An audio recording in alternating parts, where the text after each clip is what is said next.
Hi, welcome back to Elevated and Unapologetic. I'm your host, Caitlin, and today we're talking about how to decenter men. I know before you click off of this is a message for me, for women, and for men. Okay, this is us, a collective. So before you get your boxers in a knot, men, I have a really important message, okay, that I want to share. But before we get into that, how's everybody doing? It's still summer. Can you tell? I got a summer tan. For those of you watching on YouTube, if you're on Spotify, I be looking tanned. I am. I've been outside a lot this summer. I got out on the water, paddleboarding with my kids, having adventures, soaking it in, because I don't know about you, but I really feel like old man winter holds on for dear life, and I turn into a hermit who is very pale and not as lively. And I seem to be a little bit more depressed in the winter, and that's okay. But come summertime, I am glowing, I am having fun, I am getting outside and mingling with nature and some humans, but not very often. And it's just a fun time. So I hope that you are relishing in summer and getting outside and really just enjoying it, because man, it is not long enough. Also, if you are seeing this mug right now, I always like to point it out because I get so many questions about this mug. I made it. I did, and it's available for you to purchase on my website, elevatedsoul.ca. There you will find all the things, Caitlin. So you'll find like a lot of other interesting things about myself and like this mug and other things that I've made that you could buy.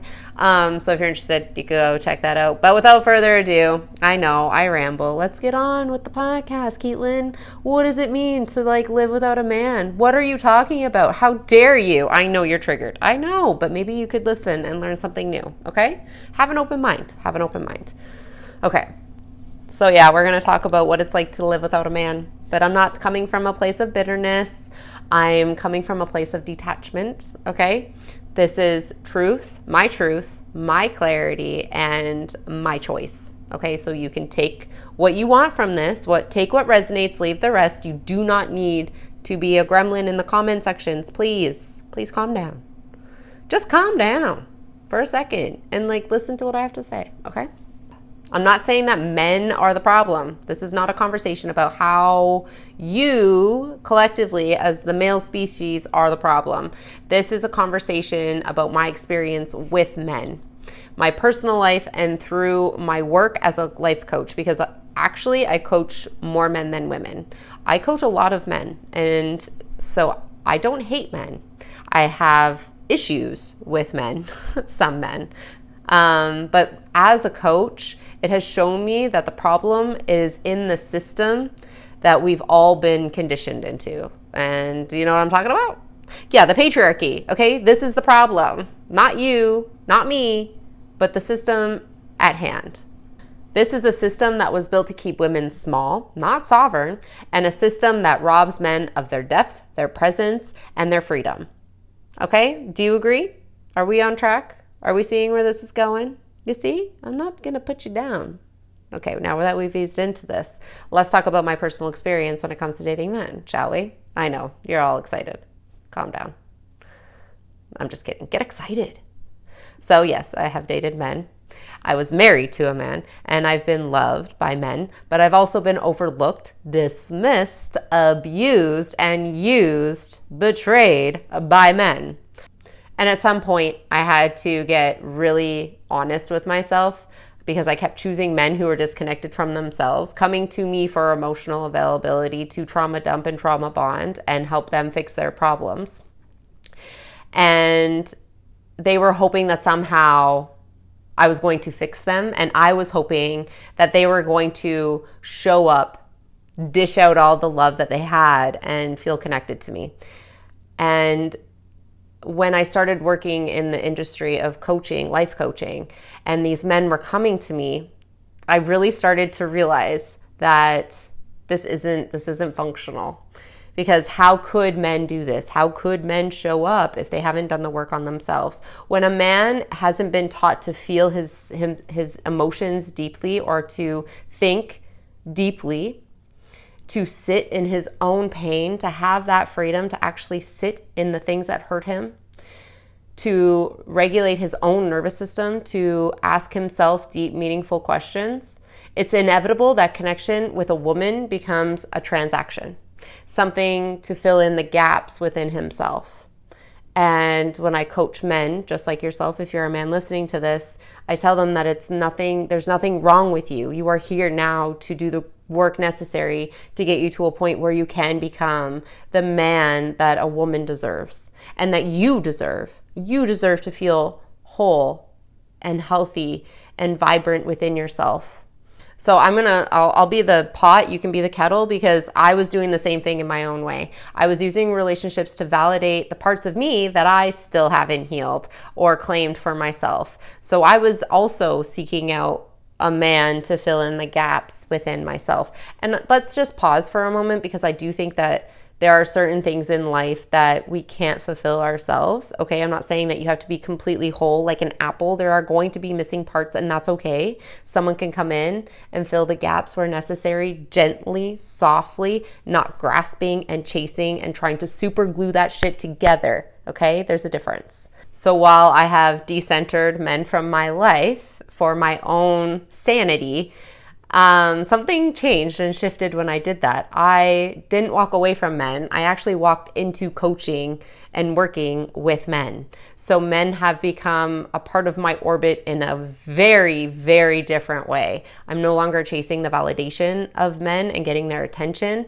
It's more, I'm here to help you and guide you and support you and hold you accountable, probably for the first time in your damn life. So as a coach, I've guided men through the very uncomfortable, messy process of learning their performative masculinity. I've sat across from men who have said things like, I don't even know what I'm feeling half the time. I know that I'm angry or numb. And when men share these things with me, I don't fully understand, because I've never been a man in this situation, but I have a lot of empathy and compassion for them sharing, and I love to validate and witness that for them.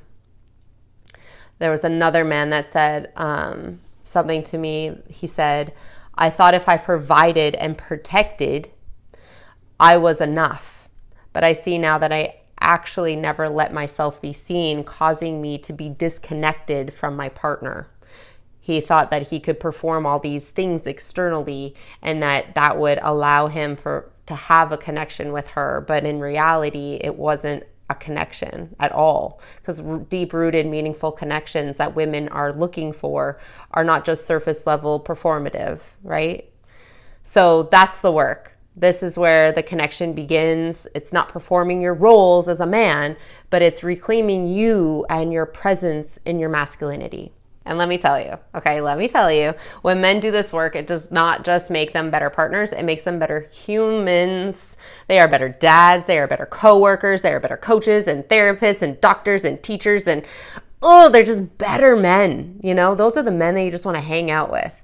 They are more whole, more grounded, more capable of loving from their own depth instead of duty. They are not performing anymore. They actually genuinely feel this way. And those men, though not very many of them exist right now, because I think a lot of you are doing the work necessary, and I'm applauding you for that. Like, high five, way to go. I just high five the screen if you're watching on YouTube. Yeah, I'm proud of you for doing the work, because it's not easy, dude. It's not easy. So when I say that I'm learning to live without a man, it's because I have come home to myself. I am responsible for my joy, for my safety, and my own expansion, right? I still want connection and love and partnership. Don't get it twisted. But I'm not willing to do it at the cost of my damn self anymore, which I used to, unfortunately. Unfortunately, I was just like, oh yeah, you can just destroy my self-worth. It's okay. Do you love me? Do you choose me?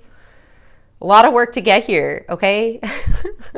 So, men, if you're still here and you're still listening to this, this is the invitation I have for you, okay?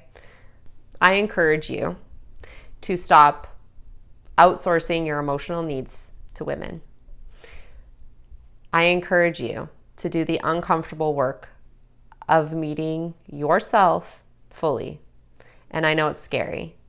And I know that there's a lot there. And I know that you've never been taught how to get there. My hope for you, men, is that you'll be able to show up for women, but not just for women, not just for the woman in your life or the women in your life, but for who the women are in your life. Notice the difference. Notice when I say that, how it sounds and feels different. When you just show up for women, it becomes kind of transactional. But when you show up for who she is, when you show up for who your mother is, or who, the woman in your life that has taken care of you, who she is, who she is internally, not just giving you externally, I think that perspective can start to shift for you.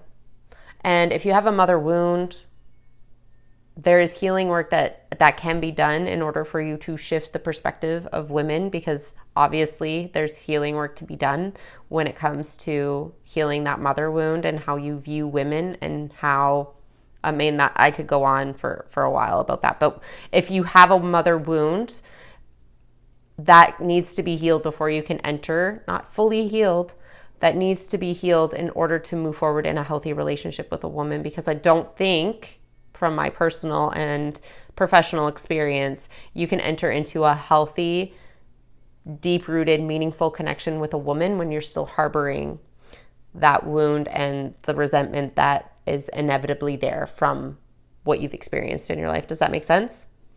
Yes? Yes, Caitlin, that makes sense. Okay, thank you. I'm so glad it does.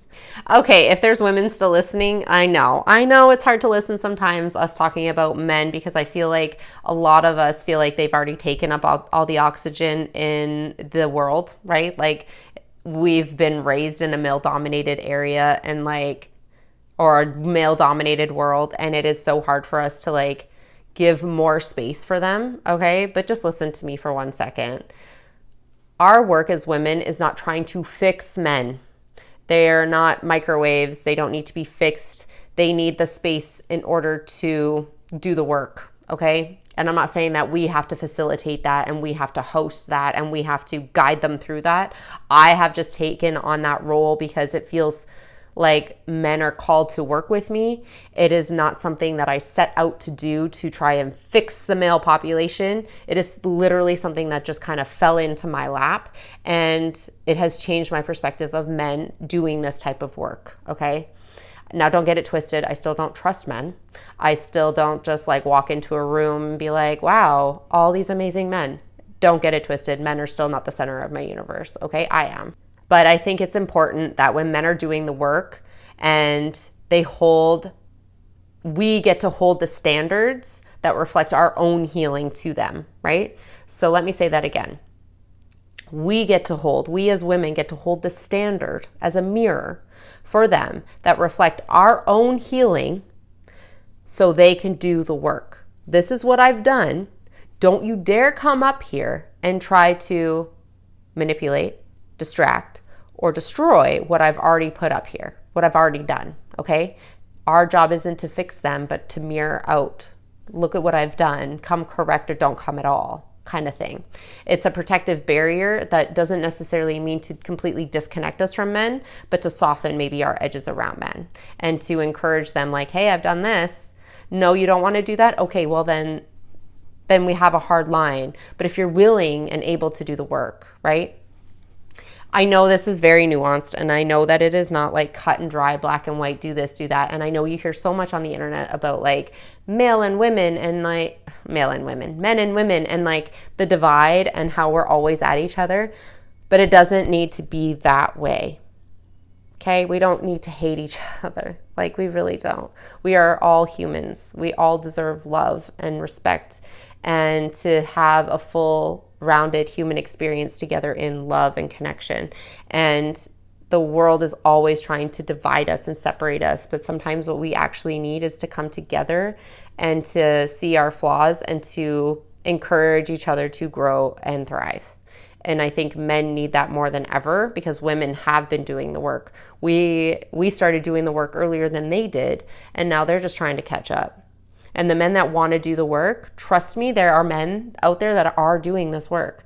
They are healing themselves so they can come forward to be the best man, the best version of themselves to love you. and to care for you and to actually want to provide for you, not of, monetary value, but to actually provide what men are supposed to provide. Does that make sense? Is this resonating? Is this landing somewhere? I don't know. Maybe not. Maybe people are like, wow, this woman is crazy and she does not make any sense. To me, it makes sense, but other people, it might not make sense. And that's okay. Yeah. So if you've been here for a minute, if you've listened to previous podcasts, I always like to give out journaling prompts. So now would be the time to get out your phone, maybe pause this, take some notes, grab a pen, paper, I don't know, some way in order for you to take some journaling prompts down, because I feel like journaling is such a great healing tool. I actually created my own journal and published it. And I think that journaling is so therapeutic and so helpful, and it has transformed my life. So I love writing. And so I like to share that with the world. Did I have to say all of that at the same time? No, but I did. So it's okay. So I hope that these help you reflect a little bit deeper. Okay, are you ready? Okay, good. Where have I been relying on others to meet my needs if I haven't learned to meet them within myself? Men and women, this is not just for men, even though this whole podcast was about you. This is also for women. What does emotional presence look like to me? And how often do I practice it alone?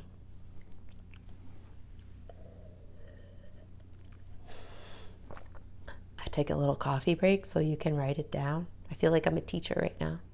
Next, what beliefs do I hold about relationships that might be rooted in survival, not choice?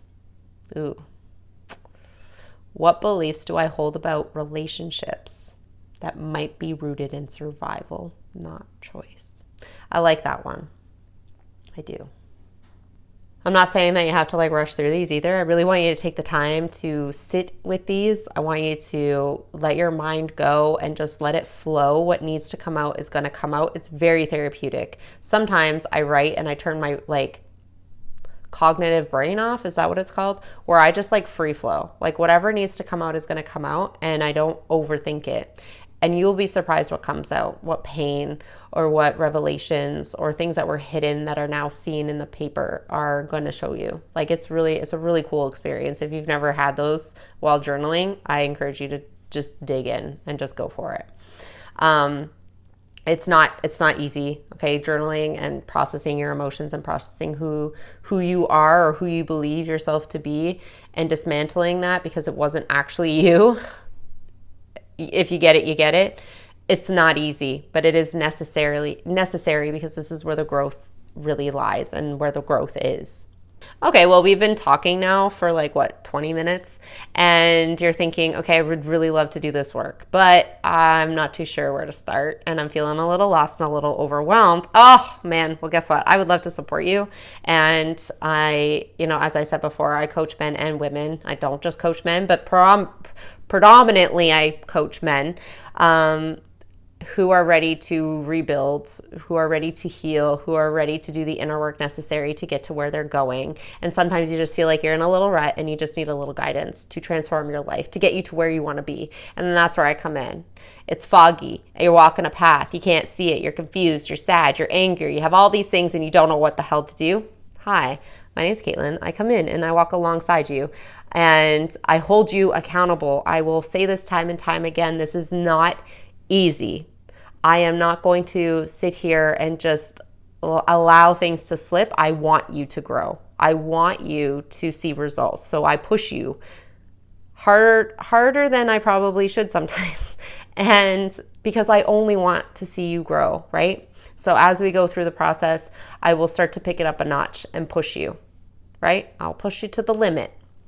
And that is where you have the breakthroughs, and that is where I see so much beauty come out of people, and it is truly a gift to sit in that with you. So before we get into all of that, though, there is a quick questionnaire on my website that you have to fill out and submit before we work together, because I want to make sure that we're a good match and that we can move forward. And instead of wasting both of our times, just fill out the questionnaire. Then I know, yes, no, maybe so, and then we can work together. Like I said in the beginning of the podcast, you can find all the information and the questionnaire on elevatedsoul.ca. And once you fill that out, I'll reach out and we'll be in contact. I just want to remind you, you don't have to do this work alone. You can choose me, a therapist, another coach. But I do encourage you to start. Okay? Start doing the work. Don't hold off, because the time is now. Do it now. Start now. This is your sign to do the work now, to start digging in now. Okay? Okay. I'll stop being so harsh with you. Okay. So I just want to say thank you so much for being here, listening to my podcast, supporting me, and doing the hard work inside every single day. I want to remind you quickly before you go to get your butt outside, okay? Because it's summertime, maybe when you're not listening to this, but you can still get outside even if it's snowing. Ugh. Even saying that word in the summertime feels like a sin. Drink your water, nourish your body with delicious food, and remember that you're never alone, and I love you so much. Okay, thanks guys. Okay, bye. Okay.